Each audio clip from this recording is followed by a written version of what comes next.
La société de Dietrich et son usine principale de Zinswiller fêtent cette année leur 325e anniversaire.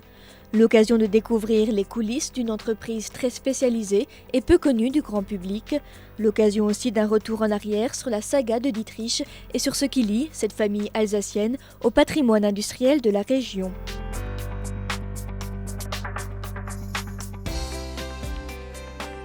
Charles Rigert, directeur administratif du groupe, nous attendait pour cela au siège de la société, au château de Reichshofen, construit en 1770 par Jean de Dietrich et actuellement classé monument historique. Avant l'aventure industrielle, il y a déjà eu une partie pratiquement de 1 siècle et demi où la famille était très présente dans la banque. Donc en fait, l'aventure industrielle démarre en 1684 où Jean Dietrich acquiert la forge de Jägertal. Le premier au fourneau a été allumé dès le 5 avril 1985. Il a donné la priorité à des produits de qualité qui à l'époque étaient des armes, du fer et des boulets. Il a essayé de trouver également de nouveaux clients, particulièrement prestigieux, puisque parmi ces clientèles se trouvaient les rois de France qui effectivement achetaient les armes pour leur armée. En signe de reconnaissance, Louis XV anoblit Jean Dietrich, petit-fils du précédent. Ce dernier devient le plus grand propriétaire terrien d'Alsace. Il acquiert des seigneuries, rachète la fonderie déjà existante à Zinswiller et en crée 2 autres, à Niederbronn et à Reichshofen. Autre grande reconnaissance royale, Louis XVI admet officiellement le corps de chasse comme emblème de la marque de Dietrich et gage de qualité face à la concurrence. L'histoire des de Dietrich est également ponctuée d'un épisode qui marque l'histoire de France. En 1792, Philippe Frédéric de Dietrich, fils de Jean de Dietrich, le précédent, était le premier maire constitutionnel de Strasbourg. Et c'est lui qui avait commandé au capitaine Rouget de Lille le premier chant patriotique qui est devenu par la suite la Marseillaise et qui a été chanté dans ses premiers salons. Après les soubresauts de la Révolution française, Amélie de Berkheim, veuve de Dietrich, reprend les rênes de l'entreprise et permet sa continuité malgré les difficultés de l'époque. Au XIXe siècle, la famille de Dietrich transforme ses forges en ateliers de construction ferroviaire et mécanique. À l'heure de l'annexion de l'Alsace par l'Allemagne, l'entreprise décide de diversifier sa production afin de s'adapter aux nouveaux besoins du marché. Elle se tourne alors vers la production de biens de consommation durable, poêles, cuisinières ou baignoires en fonte émaillée. Après un bref passage dans la construction automobile, en collaboration avec Ettore Bugatti, le XXe siècle est consacré au ferroviaire, aux systèmes de chauffage et aux équipements dédiés à l'industrie chimique. Sa capacité à innover et à s'adapter aux règles économiques, sa solidarité et son éthique familiale sont sans doute des raisons de la longévité des de Dietrich, mais pas seulement. Il y a bien évidemment cette volonté d'entreprendre qui est restée intacte depuis l'origine.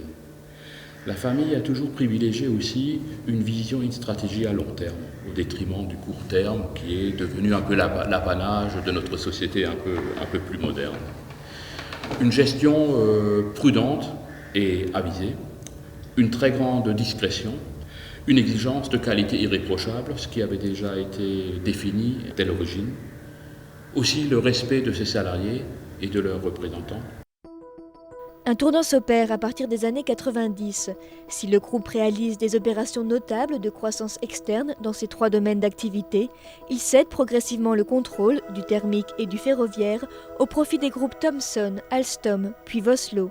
La réorganisation du groupe à partir de 1990 faisait suite à des menaces d'opiat inamicales que le groupe, qui était encore coté à l'époque en bourse, avait subies. Et à l'époque, la famille détenait environ un quart du capital social de la société. C'est donc face à la vulnérabilité de son actionnariat et à la dépendance accrue de leaders mondiaux que la société a pris ses décisions. Ce choix lui a en outre permis de reprendre le contrôle total de sa troisième activité, la fabrication d'équipements dédiés à l'industrie chimique et pharmaceutique. Cette activité, désormais détenue à 100% par la famille de Dietrich, compte près de 200 actionnaires familiaux. La principale unité de production est située à Zinswiller. L'usine de Zinswiller est antérieure à la fondation même du groupe de Dietrich. On estime le début de l'activité industrielle sur ce site à environ 1590. Et donc c'est au cours du XVIIIe siècle que cette usine a été acquise par la famille de Dietrich dans le cadre de son développement industriel. Et donc cette usine a été au fil du temps une forge, est devenue un centre où on fabriquait des produits en fonte, puis des produits en fonte émaillée tels que par exemple des baignoires. Et au fil de l'évolution, ce produit étant devenu obsolète, cette usine s'est orientée vers la fabrication de biens d'équipement pour la chimie et la pharmacie, ce que nous fabriquons aujourd'hui. Rebaptisé depuis 2004 de Dietrich Process System, le groupe, qui emploie 1200 salariés, dont 440 à Zinswiller, est composé de 3 grands centres de compétences. L'usine de Zinswiller est le site de production le plus important et le centre de compétences de l'une des 3 activités du groupe, à savoir celle de l'acier vitrifié.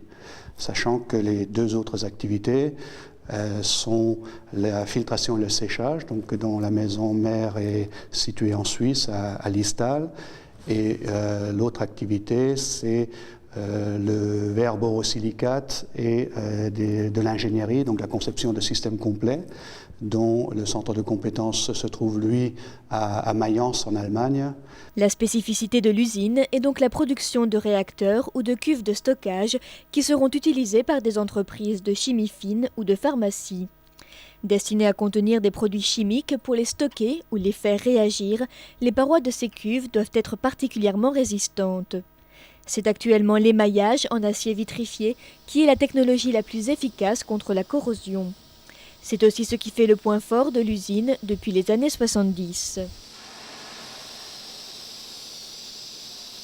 L'usine est devenue un acteur vraiment majeur dans ce domaine des équipements en acier vitrifié pour la chimie et la pharmacie, avec notamment la construction du grand four d'émaillage qui a permis de placer cette usine au plus haut niveau en termes de capacité d'émaillage. Depuis cette période, c'est-à-dire le milieu des années 70, dans cette usine, on est capable de produire des appareils qui font jusqu'à 120 mètres cubes de capacité, ce qui est le maximum qu'on sait faire dans cette industrie au plan mondial.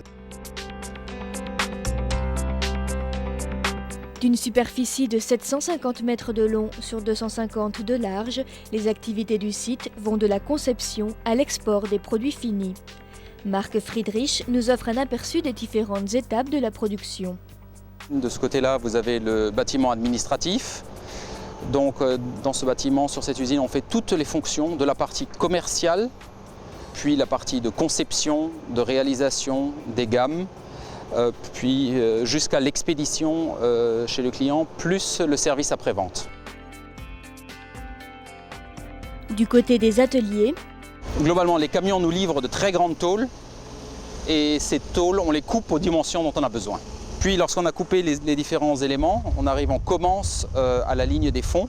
On vient former le fond, faire des évasements, donc ouvrir, donner la forme, souder les différentes tubulures sur les fonds.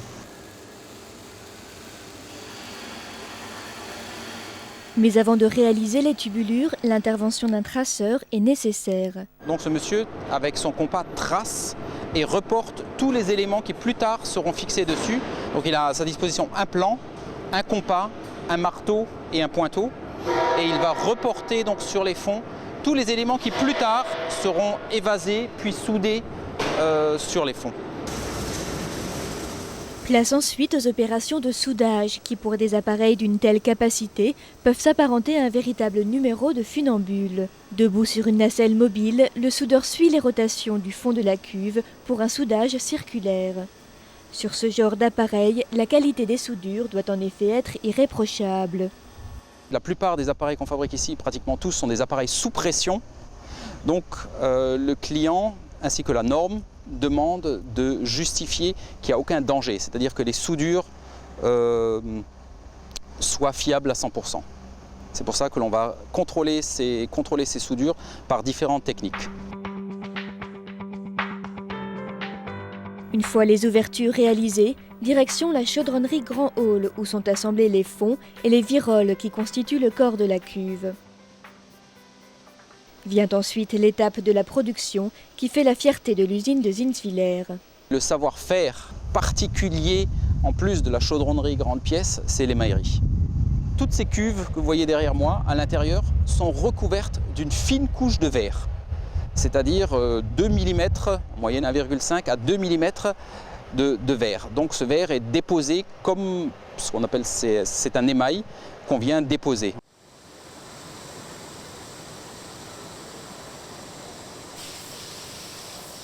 Cet émail est déposé par différentes opérations de pistolage à l'intérieur des cuves.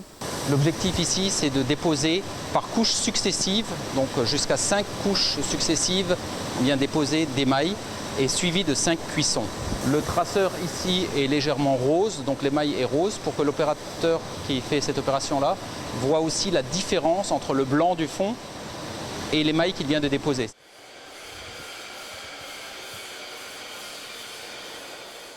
Voici maintenant la démonstration d'un réacteur terminé. Dans cet appareil, dont on ne voit que la surface, mais qui descend à près de 4 mètres en sous-sol pour un volume total de 16 mètres cubes, un agitateur a été intégré afin de permettre les mélanges des composants chimiques. L'intégralité de la cuve et de ses composants internes sont donc émaillés. Ce type d'appareil peut être utilisé par différents secteurs. On dit aussi bien de la chimie des acides, que la chimie de l'enrichissement des métaux, que la pharmacie, aussi dans la production de médicaments très réactifs. Leader sur le marché français et numéro 2 mondial concernant l'acier vitrifié, 95% du chiffre d'affaires est réalisé à l'international. De Dietrich Process System, c'est 15 filiales à l'étranger et une nouvelle stratégie de développement qui se dessine. La société s'est implantée en Chine en 2005 et en 2009, nous avons créé une nouvelle filiale en Inde. Il ne faut pas oublier que ce sont des marchés émergents qui sont développés de façon très importante au courant des dernières années. Et pour notre groupe notamment, le marché asiatique a représenté en 2008 plus du quart de nos enregistrements de commandes. Donc ce sont des marchés sur lesquels, à l'avenir, nous devons absolument être présents. Mais la priorité actuelle de l'entreprise est d'affronter la crise économique qui s'annonce avec un carnet de commandes enregistré en forte baisse au premier trimestre 2009. Spécialisée dans un secteur de pointe et forte de 325 années d'expérience, souhaitons à l'usine de Zinswiller d'affronter la tête haute cette nouvelle épreuve.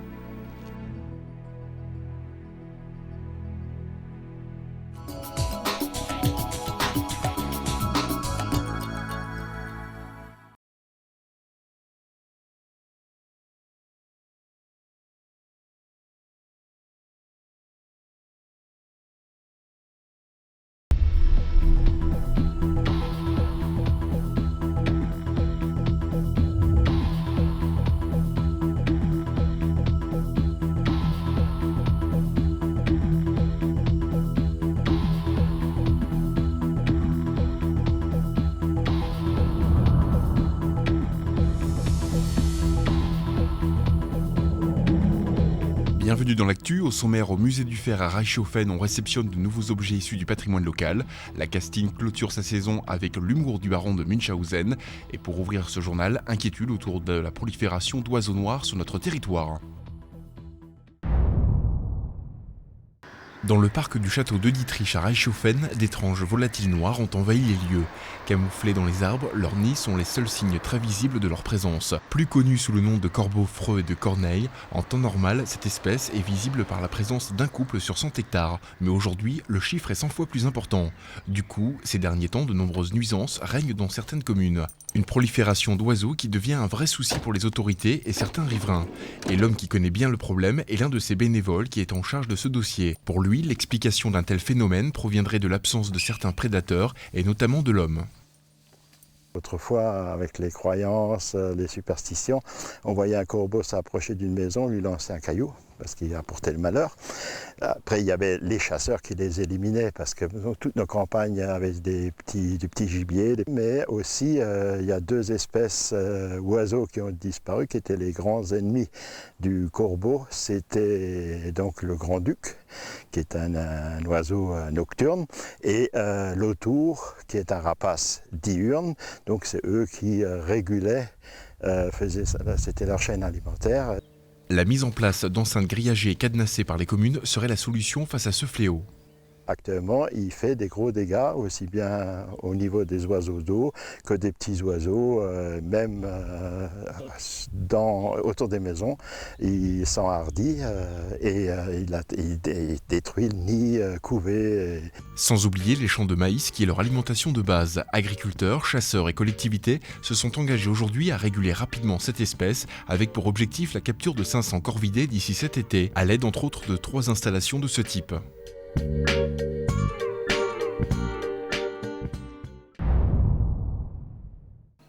Pour cette nouvelle saison, les bénévoles du musée du Fer ont restructuré le premier étage afin d'y accueillir un nouvel espace dédié à l'histoire du chemin de fer.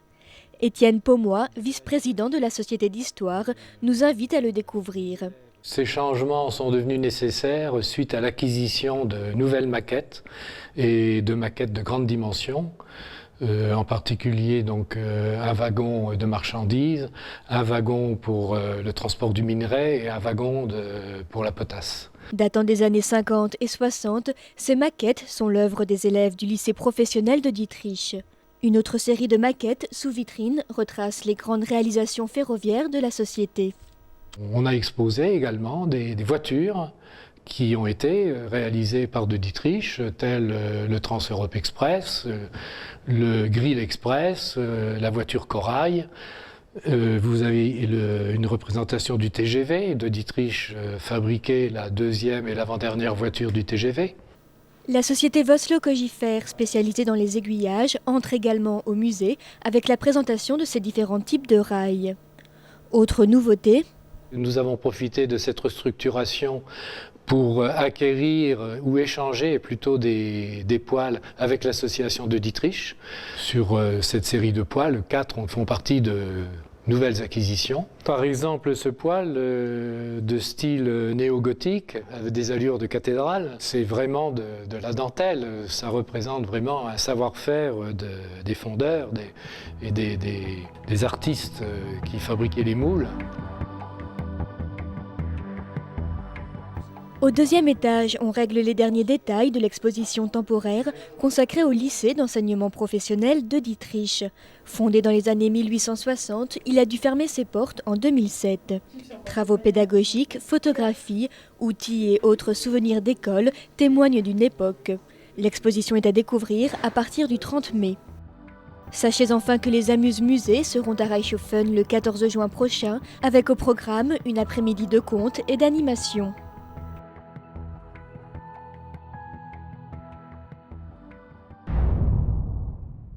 Dans les loges de la Casting à Reichshofen, les comédiens de la compagnie Joker peaufinent les derniers petits réglages. Ce soir, sur les planches, on joue les aventures extraordinaires du baron de Münchhausen.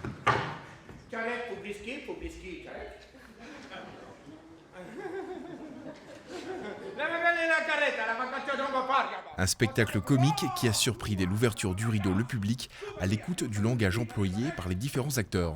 On a inventé des mots, on a inventé un langage, mais on a essayé de l'inventer, de le bouger, de bouger ce langage pour qu'il soit compréhensible du public. On n'a pas besoin d'avoir le dictionnaire de cette troupe pour comprendre tout ce qui se joue. Dans cette version, le baron, aidé d'une troupe de comédiens ambulants, va être amené à mettre en scène ses véritables aventures face à certains mauvais parleurs. Elle renoue pour l'occasion avec le style de la Commedia dell'arte, la comédie des artisans. À l'époque du XVIe siècle, certaines troupes sillonnaient les villes pour des représentations souvent improvisées. Avec ce personnage-là, il y a énormément d'univers très différents. C'est quelqu'un qui a été sur la Lune, qui a été au fin fond de la Terre, qui a été... Donc ça me permettait moi de travailler divers tableaux et de faire vraiment un parcours fantastique avec beaucoup de mouvements. Chères dames, chers amis, baron de Münchhausen, à votre service. Quant au choix de cette pièce, celui-ci ne s'est pas fait par hasard. Nous, notre rôle, c'est de mentir au public. Le public vient, paye sa place pour qu'on lui mente avec sincérité. Et je trouvais que ce personnage-là, justement, pour pouvoir rendre hommage au métier de comédien et de menteur, était le plus approprié. Moi qui vous prenez pour un homme véridique et raisonnable, là je sens que vous commencez à battre la campagne. Eh bien que votre Altesse accepte le pari, si je ne remplis mon engagement, et vous savez que je suis ennemi juré des mensonges et des hableries. Oh oui, ça je le sais. Voir des enfants de 6 ans et des grands-parents qui ont plus de 70 hilar et prendre autant de plaisir l'un que l'autre, nous, c'est surtout là l'originalité de la pièce, je pense. Un moment de théâtre, un moment de spectacle, c'est réussi, c'est une bonne soirée passée aussi bien d'un côté que de l'autre de la scène. Là, terre, rond, rêve. Non, pas rond, rond, rêve. Deux, terre.